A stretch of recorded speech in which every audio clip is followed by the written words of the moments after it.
ਹਾਂਜੀ ਦੋਸਤੋ, ਤੁਸੀਂ ਸੁਣ ਰਹੇ ਹੋ ਕਾਨੂੰਨ ਔਰ ਸਮਾਜ radio program with your host Andy here and Raj Sharma. ਸਾਡਾ guest honorable minister of state and democratic reform Tim Uppal. ਮੇਰਾ ਪਹਿਲਾ ਸਵਾਲ ਹੈਗਾ ਕਿ ਤੈਨੂੰ ਕਿਦੋਂ ਪਤਾ ਲੱਗਿਆ ਕਿ ਰਾਜਨੀਤੀ that you wanted to get involved in? Was it at a young age? Was there something in your life that triggered that? You know, for me it really was, Edmonton ਦੇ ਵਿੱਚ ਸ੍ਰੀ ਗੁਰੂ ਸਿੰਘ ਸਭਾ ਗੁਰਦੁਆਰੇ ਵਿਖੇ ਕਮੇਟੀ ਦੇ ਵਿੱਚ ਮੈਂ ਹਿੱਸਾ ਲਿਆ ਸੀਗਾ, ਕਮੇਟੀ ਵਿੱਚ ਸੇਵਾ ਕਰਦੇ ਸੀ। ਉਦੋਂ ਤੋਂ ਮੈਨੂੰ ਥੋੜ੍ਹਾ ਜਿਹਾ ਲੱਗਿਆ ਵੀ ਜਿਹੜਾ ਕਮਿਊਨਿਟੀ ਰੋਲ ਆ ਵੀ ਮੈਂ ਕਰ ਸਕਦਾ ਤੇ ਲੋਕ ਵੀ ਇਨਕਰੇਜ ਕਰਦੇ ਸੀਗੇ। ਫਰਮ ਦੇਅਰ ਮੈਂ ਜਿਹੜੇ ਛੋਟੇ ਬੱਚਿਆਂ ਦੇ ਯੂਥ ਗਰੁੱਪ ਵੱਲੋਂ ਉਹਨਾਂ ਨਾਲ ਕਾਫੀ ਕੰਮ ਕਰਨ ਲੱਗ ਗਿਆ ਸੀਗਾ। ਬੱਚਿਆਂ ਨੂੰ ਸੌਕਰ ਖਿਲਾਉਣੇ, ਈਵਨ ਕਬੱਡੀ ਖਿਲਾਉਣੀ ਤੇ ਬੱਚੇ ਦਾ ਭੰਗੜਾ ਪਾਉਣਾ, ਕਾਫੀ ਚੈਰੀਟੇਬਲ ਸਾਡੀ ਭੰਗੜਾ ਟੀਮ ਰਹੀ ਆ। ਉੱਥੋਂ ਫਿਰ ਜਿਹੜੇ ਬੱਚਿਆਂ ਦੇ ਪੇਰੈਂਟਸ ਸੀ ਜਾਂ ਹੋਰ ਕਮਿਊਨਿਟੀ ਮੈਂਬਰ ਉਦੋਂ ਉਹ ਕਹਿਣ ਲੱਗ ਗਏ ਸੀਗੇ ਵੀ ਤੁਹਾਨੂੰ ਪੋਲੀਟਿਕਸ ਵਿੱਚ ਜਾਣਾ ਚਾਹੀਦਾ, that you have a good grasp of community issues. And then I actually got involved in a local campaign, a conservative campaign ਸੀ ਜਦੋਂ ਰੈਲਫ ਕਲਾਈਨ ਲੀਡਰ ਸੀ। ਉਦੋਂ ਫਿਰ ਜਦੋਂ ਕੈਂਪੇਨ ਦੇ ਵਿੱਚ ਇਨਵੋਲਵ ਹੁੰਦੇ ਆ ਤੁਹਾਨੂੰ ਪਤਾ ਲੱਗ ਜਾਂਦਾ ਵੀ ਕੈਂਪੇਨ ਕਿਵੇਂ ਚੱਲਦਾ, ਇਹਦੇ ਵਿੱਚ ਕੀ ਕੰਮ ਆ ਕੀ ਨਹੀਂ ਕੰਮ। ਉਦੋਂ ਫਿਰ ਮੇਰਾ ਕਾਫੀ ਜ਼ਿਆਦਾ ਇੰਟਰਸਟ ਹੋ ਗਿਆ ਸੀ ਤੇ ਫਿਰ ਉਸ ਤੋਂ ਬਾਅਦ ਮੈਂ ਆਪ ਵੀ ਇਲੈਕਸ਼ਨ ਲੜਿਆ ਸੀ ਐਂਡ 2 ਵਾਰੀ ਇਲੈਕਸ਼ਨ ਹਾਰਿਆ ਵੀ ਆ। ਪਰ ਕਿਰਪਾ ਵਾਹਿਗੁਰੂ ਜੀ ਦੀ ਹੋਈ ਤੀਜੀ ਵਾਰ ਜਦੋਂ ਸ਼ੇਅਰ ਪਾਰਕ ਦੇ ਹਲਕੇ ਦੇ ਵਿੱਚੋਂ ਐਡਮਿੰਟਨ ਨਾਰਥ ਈਸਟ ਤੇ ਸ਼ੇਅਰ ਪਾਰਕ ਤੇ ਫੋਰਟ ਸਸਕੈਚੁਅਨ ਦਾ ਹਲਕਾ ਮੇਰਾ, ਤੇ ਉੱਥੋਂ ਫਿਰ ਇਲੈਕਸ਼ਨ ਜਿੱਤੇ ਸੀਗੇ 2008 ਦੇ ਵਿੱਚ। ਮਿਸਟਰ ਉਪਲ, ਮੈਂ ਰਾਜ ਸ਼ਰਮਾ ਬੋਲਦਾ ਤੇ first of all thank you very much for coming on the show, but ਮੈਂ ਤੁਹਾਨੂੰ ਪੁੱਛਣਾ ਸੀ ਵੀ what was it about the conservative party ਜਿਹੜਾ ਤੁਸੀਂ ਫਿਰ ਉਹਨੂੰ ਜੁਆਇਨ ਕੀਤਾ ਜੋ ਉਸ ਪਾਸੇ ਤੁਸੀਂ ਇਲੈਕਸ਼ਨ ਲੜਨਾ ਚਾਹੁੰਦੇ ਸੀਗੇ? ਹਾਂਜੀ, ਮੇਰੇ ਵੱਲ ਇਹ ਸੀਗਾ ਵੀ ਮੇਰੇ ਮਨ ਦੇ ਵਿੱਚ ਕੀ ਆ ਵੀ ਪਾਰਟੀ ਨੂੰ ਕਿਵੇਂ ਪਿਕ ਕਰਨਾ। ਠੀਕ ਆ, ਆਪਣੀ ਕਮਿਊਨਿਟੀ ਕਾਫੀ ਜ਼ਿਆਦਾ ਸਪੈਸ਼ਲੀ ਉਸ ਟਾਈਮ ਲਿਬਰਲ ਪਾਰਟੀ ਦੇ ਨਾਲ ਸੀ, no doubt about it. ਉਦੋਂ ਲਿਬਰਲ ਪਾਰਟੀ ਦੇ ਮੈਂਬਰਸ ਆਫ ਪਾਰਲੀਮੈਂਟ ਉਦੋਂ ਵੀ ਕਾਫੀ ਪਾਪੂਲਰ ਸੀਗੇ। ਪਰ ਮੈਨੂੰ ਇਹ ਲੱਗਦਾ ਸੀਗਾ ਵੀ ਜੇ ਮੇਰੀ ਹੁਣ ਪਰਸਨਲ ਥਿੰਕਿੰਗ ਇਹ ਸੀ ਵੀ ਜਿਹੜਾ ਜਸਟਿਸ ਸਿਸਟਮ ਆ ਉਹਦਾ ਸਖਤ ਹੋਣਾ ਚਾਹੀਦਾ, ਉਹ ਕੰਜ਼ਰਵੇਟਿਵ ਕਰ ਰਹੀ ਸੀ। ਈਵਨ ਨਾਲੇ ਉਦੋਂ ਕੰਜ਼ਰਵੇਟਿਵ ਵੀ ਨਹੀਂ ਸੀ, ਅਲਾਇੰਸ ਪਾਰਟੀ ਸੀ, ਰਿਫੋਰਮ ਐਂਡ ਅਲਾਇੰਸ ਪਾਰਟੀ ਸੀ ਜਦੋਂ ਮੈਂ ਇਨਵੋਲਵ ਹੋਣ ਲੱਗਿਆ। Same thing, just personally, support for businesses, lower taxes, smaller government, ਇਹ ਜਿਹੜੀਆਂ ਚੀਜ਼ਾਂ ਨੇ ਸਾਰੀਆਂ ਕੰਜ਼ਰਵੇਟਿਵ ਆਈਡੀਆਜ਼ ਨੇ ਤੇ ਇਹ ਜਿਹੜੀ ਆਈਡੀਆਜ਼ ਸੀ ਉਹ ਮੇਰੇ ਨਾਲ ਬਹੁਤ ਰਲਦੀਆਂ ਸੀ, ਮੇਰੇ ਪਹਿਲਾਂ ਹੀ ਇਹ ਜਿਹੀ ਗੱਲਾਂ ਸੀਗੀਆਂ। And Mr. Uppal, I guess that was very unusual at that time, and ਜਿਵੇਂ ਤੁਸੀਂ ਕਹਿੰਦੇ ਸੀ ਉਸ ਟਾਈਮ ਤੇ alliance ਸੀਗੀ ਤੇ and the alliance was viewed as sort of not that friendly towards immigrants, not that friendly towards visible minorities. So I think it was, I guess, quite unusual for you to find, that party was appealing to your sensibilities. Well, it was definitely appealing to my values in the sense of what I believed in smaller governments, lower taxes. The thing is then you do have to make yourself known and take part. And I'm not saying it was easy. There was bumps along the road. But you have to keep at it, and I gained respect, just like anybody would in any institution, and kind of move forward from there. Minister Saab, ਜਦੋਂ ਤੁਸੀਂ second ਵਾਰੀ election ਹਾਰੇ ਸੀ, ਤਕਰੀਬਨ almost about 150 votes ਸੀਗੇ, ਕਦੋਂ ਕੋਈ ਤੁਹਾਨੂੰ ਸ਼ੱਕ ਸੀ ਕਿ maybe I should just throw in the towel and that I should try something else?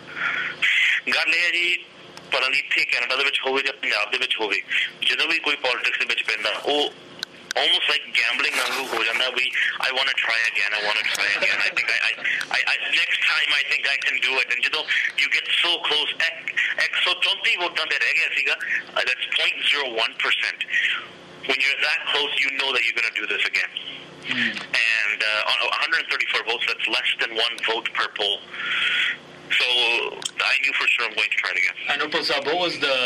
I think you're married. You have kids. What was the view of your family in regards to this politics habit that you managed to pick up at that time? Before I was married, I was already in politics, and it was something my parents really encouraged. My parents and I have a very large extended family in Edmonton. So ਪਰਿਵਾਰ ਵੱਡਾ ਹੋਣ ਕਰਕੇ support ਬਹੁਤ ਸੀ politics ਦੇ ਵਿੱਚ, ਪਰਿਵਾਰ ਵੱਡਾ ਸੀ, ਗਾਂਧੀਆਂ friends ਵੀ ਸਭ ਕੁਛ ਸਾਰੇ ਸਪੋਰਟ ਕਰਦੇ ਸੀਗੇ। Now that I'm married and have 2 little kids, it is a struggle because it takes time away from your family. There's no doubt. बहुत ज़्यादा time मैं family तो दूर ही रहना. पर आंधी मैं Ottawa से बच्चा फिर भी सारा दिन House of Commons से बच्चा. Family मेरी Ottawa से बच्चा. पर रात को मैं मिलता बस couple hours before they go to sleep, maybe hour and a half. And then on the weekends, जो family को time होता, उधर मैं चले जाना. Either I go to my riding, or I go to Toronto area, Vancouver area. So I spend a lot of time away from my family, and that's definitely a challenge. ਉਪਰ ਸਾਹਿਬ ਜਦੋਂ ਅਸੀਂ ਮਨਮੀਤ ਭੁੱਲਰ ਦੇ ਨਾਲ ਗੱਲ ਕੀਤੀ ਸੀ ਉਹਨੇ ਸਾਨੂੰ ਖੁਦ ਕਿਹਾ ਕਿ ਪੋਲਿਟਿਕਸ ਕੋਈ ਸੌਖੀ ਜੌਬ ਨਹੀਂ ਹੈਗੀ ਜਿਹੜੀ 15 ਘੰਟੇ ਤੁਸੀਂ ਦਿਨ ਦੇ ਵਿੱਚ ਲੋਕਾਂ ਲਈ ਕੰਮ ਕਰਨਾ ਸੋ ਮੇਰਾ ਸਵਾਲ ਤੁਹਾਨੂੰ ਇਹ ਹੈਗਾ ਕਿ ਤੁਹਾਨੂੰ ਡਰਾਈਵ ਕੀ ਕਰਦਾ ਕਿ ਹਰੇਕ ਦਿਨ ਉੱਠ ਕੇ ਫੈਮਿਲੀ ਤੋਂ ਇੰਨਾ ਦੂਰ ਰਹਿਣਾ sort of ਕੋਈ ਆਪਦਾ ਪਰਸਨਲ ਟਾਈਮ ਨਹੀਂ ਹੋਵੇ ਤੁਹਾਨੂੰ ਡਰਾਈਵ ਕੀ ਕਰਦਾ I think it's a couple of different things. No doubt we seva. You do feel that you are working for the community, not just our community, but overall the betterment of Canadians. The ability to make change. Especially government, cabinet level, so you get an opportunity to change the way the country is being run. And not even change just for the sake of making change, but to contribute. And when you have that ability, when you're given that opportunity, that is the drive in so many ways. And also, you get to help people. So many cases, but in the immigration case, hor taram de case, we just see local help karte hain, sanu bahut zyada self fulfillment mildi hai, and those are the things that drive you every day. Minister Sahab, ਤੁਸੀਂ ਹੁਣੀ immigration ਦਾ ਜ਼ਿਕਰ ਕਰ ਰਹੇ ਸੀਗੇ ਤੇ Calgary ਵਿੱਚ ਮੈਂ immigration ਵਕੀਲ ਹੈਗਾ so I guess one of the questions I have for you ਤੇ ਮੈਨੂੰ ਪਤਾ ਹੈ ਤੁਹਾਡੀ ਪੋਰਟਫੋਲੀਓ ਤੇ ਹੈ ਨਹੀਂ ਪਰ ਫਿਰ ਵੀ immigration takes a disproportionate impact in our community, of course, and Canada generally. We're a nation of immigrants. Absolutely. I wanted to get your thoughts on the moratorium. November 5, 2011 to baad so they say 2 saal वास्ते कोई नवी family class application ਆਪਾਂ ਨਹੀਂ ਜਮਾ ਕਰ ਸਕਦੇ ਆਪਣੇ parents ਤੇ grand parents ਬਾਰੇ ਇਹਦੇ ਬਾਰੇ ਤੁਹਾਡੇ ਖਿਆਲ ਜਾਂ ਕੀ ਸੋਚ ਸੀਗੀ ਗਵਰਨਮੈਂਟ ਦੀ ਇਹ ਮੋਰਾਟੋਰੀਅਮ ਪਾਉਣ ਵਾਸਤੇ We needed to think of a way. We did a Pishli Liberal government, when they allowed the system to be just overflowed with applications, but the processing time is limited. So application always will bad to bad onde rahe, but the process karna time ho to nahi hai.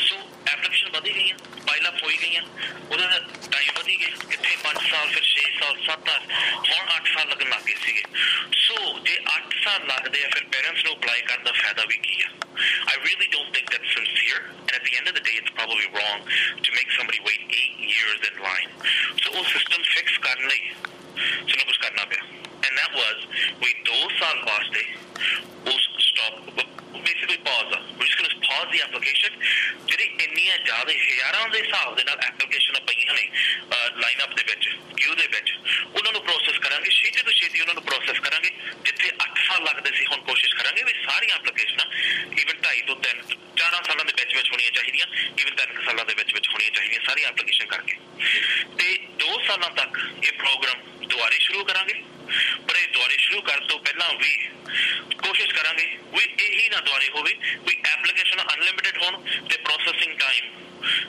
ਘੱਟ ਹੋਵੇ ਇਹ ਕੋਸ਼ਿਸ਼ ਕਰਾਂਗੇ ਵੀ ਜਿੰਨੇ ਵੀ process ਕਰ ਸਕਦੇ ਆ ਉਨੇ ਕੀ ਐਪਲੀਕੇਸ਼ਨ ਆਉਣ and we'll get ideas from Canadians on how we can make this work.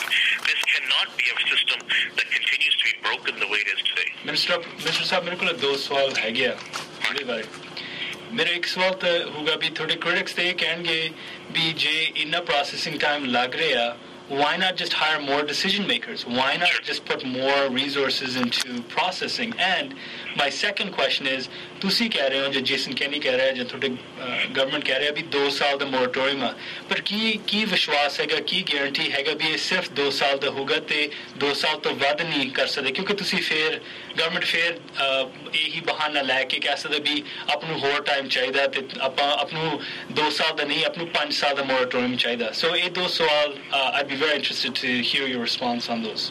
ਹਾਂਜੀ very good. ਪਹਿਲਾ ਕੁਐਸਚਨ ਵੀ ਸਟਾਫ ਹੋਰ ਹਾਇਰ ਕਰ ਲਓ ਇਸ ਵੇਲੇ ਸਾਰੀਆਂ ਗਵਰਨਮੈਂਟ ਦੇ ਡਿਪਾਰਟਮੈਂਟਾਂ ਸਾਰਿਆਂ ਨੂੰ ਕਹਿੰਦੇ ਵੀ ਤੁਸੀਂ 5 ਜਾਂ 10% ਦੇ ਬਜਟ ਨੂੰ ਰਿਡਿਊਸ ਕਰਕੇ ਦਿਖਾਓ ਸੋ ਆਟਵਾ ਦੇ ਵਿੱਚ and all over federal government ਜਿੰਨਾ ਵੀ ਸਟਾਫ staff ਵੀ ਘਟਾਵਾਂਗੇ, services ਨਹੀਂ ਵਾਲੇ ਘਟਾਉਣੇ, but overall budget ਆਟਵਾ ਦਾ ਘਟਾਵਾਂਗੇ federal government ਦਾ. So we cannot say we ਸਾਰੀਆਂ ਡਿਪਾਰਟਮੈਂਟ ਦੇ ਵਿੱਚ ਸਟਾਫ ਘਟਾ ਦਿਓ, ਬਜਟ ਘਟਾ ਦਿਓ, ਖਰਚਾ ਘਟਾਓ, ਪਰ ਇੱਕ ਡਿਪਾਰਟਮੈਂਟ ਦੇ ਵਿੱਚ ਤੁਸੀਂ ਵਧਾ ਦਿਓ. It doesn't make sense. The problem is not we ਇਹਨਾਂ ਵਿੱਚ ਸਟਾਫ ਘੱਟ ਆ, ਪ੍ਰੋਬਲਮ ਇਹ ਆ ਵੀ ਜਿਹੜਾ ਸਿਸਟਮ ਆ ਉਹ ਗਲਤ ਬਣਾਇਆ ਹੋਇਆ ਸੀਗਾ ਪਹਿਲੀ ਗਵਰਨਮੈਂਟ ਨੇ, ਵੀ ਜਿਹਨਾਂ ਨੇ ਇਹ ਕਹਿੰਦਾ ਵੀ ਐਪਲੀਕੇਸ਼ਨ ਜਿੰਨੀਆਂ ਮਰਜ਼ੀਆਂ ਆਈ ਜਾਣ ਪਰ ਅਸੀਂ ਪ੍ਰੋਸੈਸ ਦੋ ਤਿੰਨ ਕਰਕੇ ਕਰਨੀਆਂ ਨੇ. That makes no sense.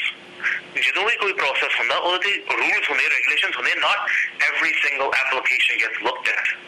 That results in a broken system.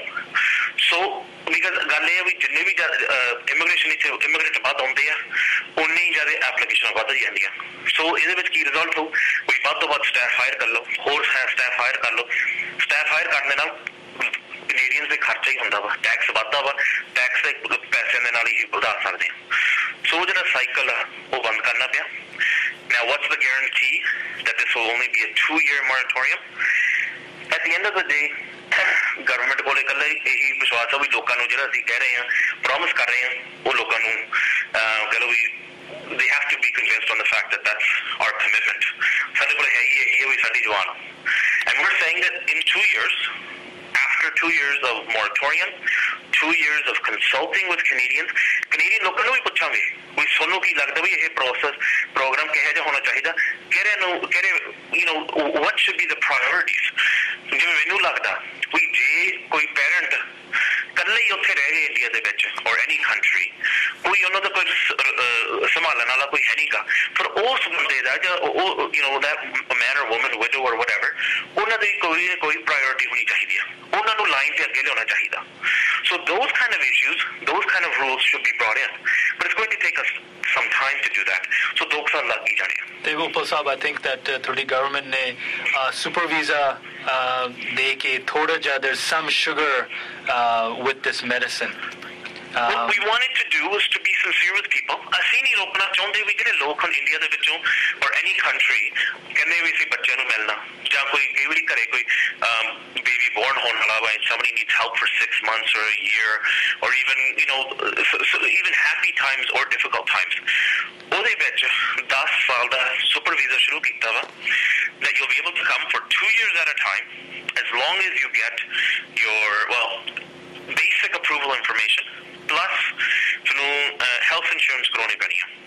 Private health insurance ਕਰਵਾ ਲਓ, ਤੁਸੀਂ ਇੱਥੇ ਆ ਸਕਦੇ ਹੋ 2 ਸਾਲ ਤੱਕ, ਫਿਰ ਬੈਕ ਜਾ ਕੇ ਫਿਰ 2 ਸਾਲ ਫਿਰ ਆ ਸਕਦੇ ਹੋ, 10 ਸਾਲ ਦਾ ਵੀਜ਼ਾ ਮਿਲ ਸਕਦਾ ਤੇ ਉਹਦੇ ਵਿੱਚ ਤੁਸੀਂ ਕੰਮ ਵੀ ਕਰ ਸਕਦੇ ਹੋ. ਮਿਨਿਸਟਰ ਸਾਹਿਬ, ਅਸੀਂ ਛੋਟੇ ਜਿਹੇ ਬ੍ਰੇਕ ਤੋਂ ਬਾਅਦ ਫਿਰ ਵਾਪਸ ਆਉਣੇ ਆ. ਸਰੋਤ ਤੁਸੀਂ ਸੁਣ ਰਹੇ ਹੋ ਕਨੂਨ ਸਮਾਜ ਔਨ ਸਬਰੰਗ ਰੇਡੀਓ. ਅੱਜ ਸਾਡਾ ਗੈਸਟ ਹੈਗਾ minister Tim opal. And just a reminder, ਸਰੋਤ ਨੂੰ ਵੀ ਇਸ ਵਕਤ ਆਪਾਂ ਕਾਲਰ ਨਹੀਂ ਲੈ ਰਹੇ, ਪਰ second half of the hour we will be taking breaks. Minister Opal, please hold while we do our commercial break. Sure.